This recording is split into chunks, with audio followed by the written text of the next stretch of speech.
Have you ever just wanted to give up?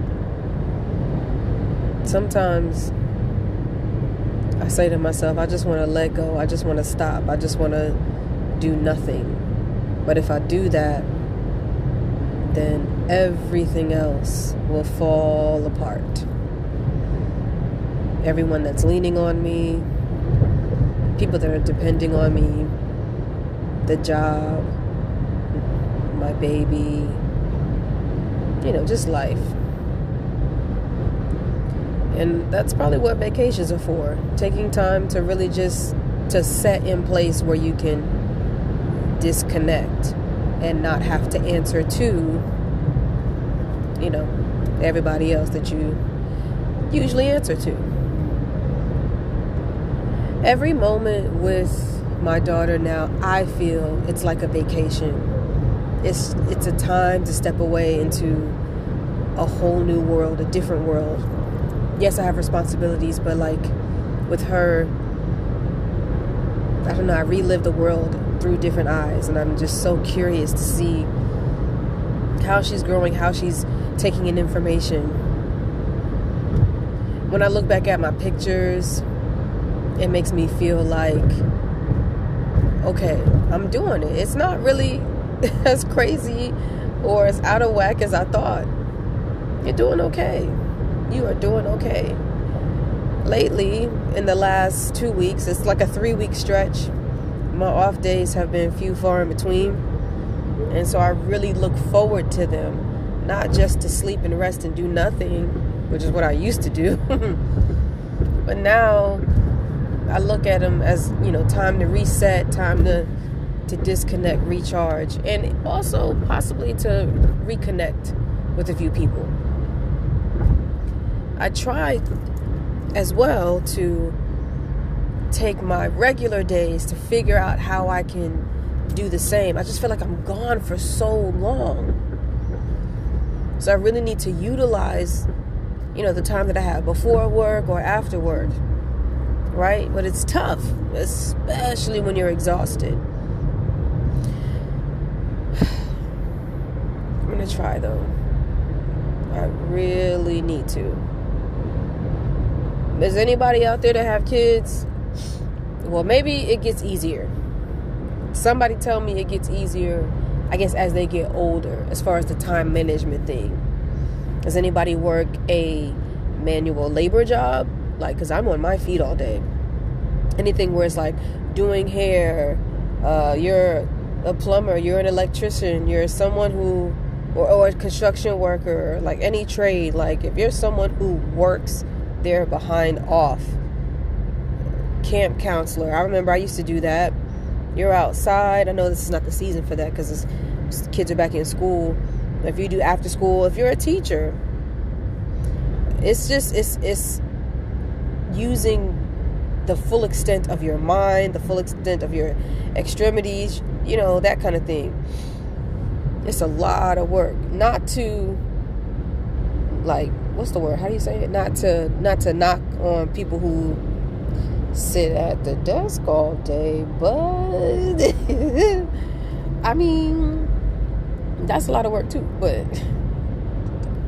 man, boy, I tell you, my feet, I'm waiting to, I know I've been healing, right, from the situation I had, the complication I had from my pregnancy.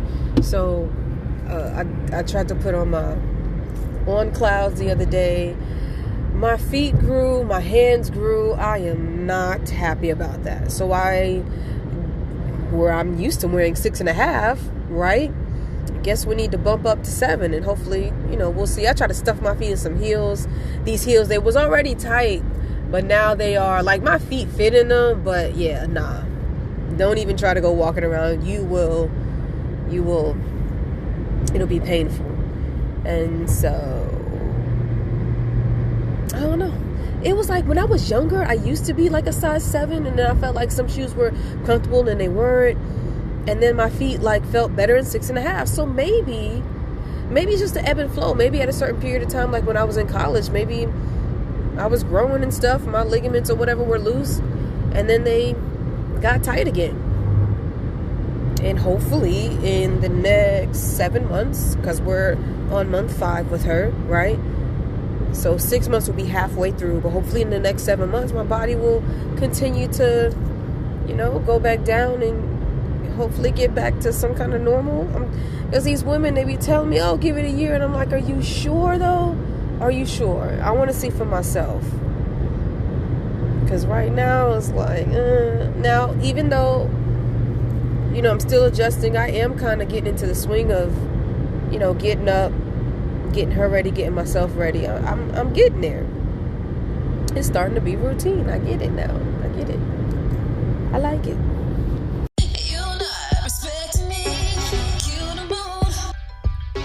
Confident, vibrant, and quirky with an edge. This is 10 Minutes with Tiffany J.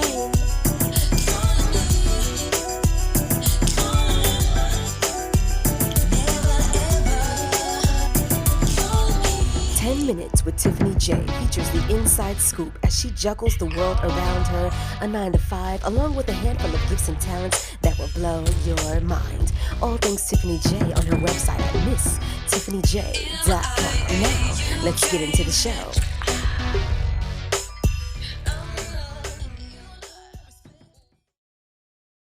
One thing I'm going to do is I want my thoughts to be so loud in my head, like my awesome, positive, confident thoughts to be so loud that if you think about talking over me, I'm going to keep talking because I didn't hear you, because I'm talking.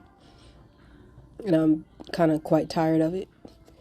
I talk to people and I don't believe I'll be cutting people off. And if I do, I apologize. But I mainly am not the one cutting people off. But it happens to me all the time. So it's going to stop. It's going to stop. It happens. I just got off the phone with somebody and I was talking and I just kept talking because I was like, I did not finish what I was going to say. It happens when I be talking to customer service and I'm just tired of it. You hold more power than you think you have. You just don't walk in it. We walk in our fears and doubts, and that's where you mess up. But instead of doing it, I want you to try to do something different. All that affirmation stuff that y'all be talking about, and this and that or whatever, I want you to walk into your strength. Sometimes I think to myself, the more I keep thinking negatively and not getting it together, I feel like the more I'm holding myself back from where I need to be mentally. And yes, I recognize it, I know it, but the thing now to do is to not sit in it, wallow in it, excuse me, and make yourself feel bad for even feeling bad. It's just like a never-ending cycle. And there are some things in life that just trigger this, what's it called? Those snowball effects of just I'm having a bad day because I saw something online or somebody says something to me or I noticed this and blah, blah, blah, blah, blah. Why do we let those things affect our day that bad to the point where your entire mood is changing? That's a problem. And I'm recognizing that is happening to me and it's something that I need to fix because it's not cool. It's not healthy. That means that other people have power over you and they shouldn't. So you need to fix that because nobody but God has a heaven or hell to put you in. Nobody can do anything to you. I mean, they can't, you can be harmed by someone. Yes, but as far as your emotions are concerned, you need to keep those in check. For real. Easy enough to say, but then I just read this article on the app that I have called The News Break where this girl who was 10 years old, she died by suicide from bullying. So how do you tell a child, everything is so important now because I have a kid. How do you tell a kid, sticks and stones will break your bones and the words never hurt you? How do you say that? Because it's real out here. What do? Do you keep telling them that they're loved and then it's supposed to be that? Even though each and every day, they got to face what's happening to them. It's not happening to you. It's happening to them. You can't hold their hand every single second, every single moment of the day. So I think to myself, dang, what does, trying to cut this mat, y'all. What does one do? And I'm just hoping that I will have the mental toughness by the time Sonia gets of age. Like, I gotta get it, y'all. I have to get it. And when I get it, then I can show somebody like the cheat code on how to do it themselves. That's so important. Not like anybody else said it to me. They just told me positive things, but like, that's not enough. For some reason, it's just not enough. Like, you really need to have somebody in your corner, somebody that's going to be there. And that's what I want to be for her. People say left and right, this is a crazy world. And it is, and it always has been. Ain't nothing new under the sun. They've been doing this stuff since the Bible days. And how they survive, they still surviving. Generations and generations later. Centuries later. And we keep having kids like we gonna be here for forever. We not, but that's what it feels like. So it's just something that I'm dealing with. Something right now just kind of caught my eye, not necessarily in a positive way. Saw something, it's throwing me off, and I'm just trying to it's messing with me. And I know it's messing with me because it's in my subconscious, in my unconscious, like in my dreams. Like, my mind will start to make up stories, and I'll have a whole full life movie of a dream, and I'll wake up feeling like this happened for real, and it didn't, but it did in my mind. Like, it's a whole saga of a scenario, and that's when it becomes a problem. And then I just need time. It's like my spirit grieves again, not the Holy Spirit, but my own spirit starts to grieve again, the whole situation. And I have to begin the let go process all over again. And it's like, but did you ever let go? Why are you holding on to a fantasy of a person, a facade of what someone showed you? Why are you doing that? You believed it. You really did. And especially because something came out of it. Read between the lines, y'all. You know what I'm talking about. Yeah, it's tough. This is real life, real emotions, thoughts, feelings. But you gotta, you gotta move forward. And now, and another reason why all this stuff is stirring up is because I said, okay, Tiffany, I'm gonna take a little bit of a break from my cartoons that I be watching every night. And I'm going to get into this Zatima that everybody be talking about. Because I love me some Deval Ellis and Kadeem Ellis. Like, I love watching them online. And then I'm getting into this new girl, Crystal, who is the Fatima character. I done watched the first episode. Now, Tyler Perry is doing amazing things. He done took over all of BET pretty much with his shows and his writing. He is a mogul. But, like, I went in. It's a 32-minute episode 1, season 1. And 15 minutes in, and they upstairs in the bed, she getting ate out. And I was like, oh, shoot. I didn't know it was going to be like that.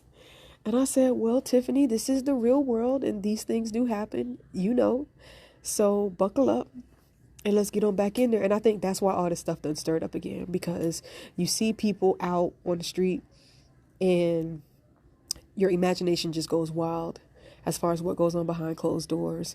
And the type of relationship that people be having. And it just makes you wonder, like, are you missing out? Did you do something wrong? Should you step into the fold, into the mix to get your own? I don't know. And then I'm like, nah, Tiffany, just 2-3 days ago, especially when you was leaving Bible study, you was good. So what happened? You was good.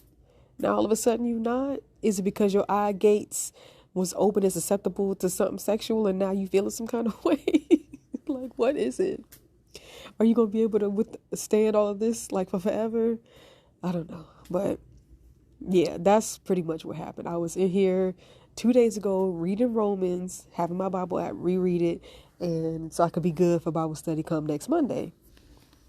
And then as soon as I should have brought my eyeliner because now I done messed it up. As soon as I watched that show and it came into that eat out session, I said, oh, I had to turn it off and said, I'm going to come back to this because this is a lot right now. And then I finished watching it once I calmed down.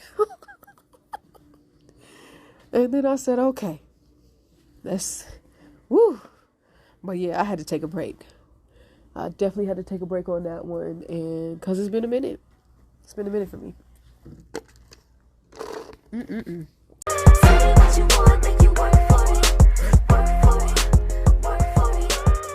That was another edition of 10 Minutes with Tiffany J. I hope you all enjoyed yourselves. I know I did.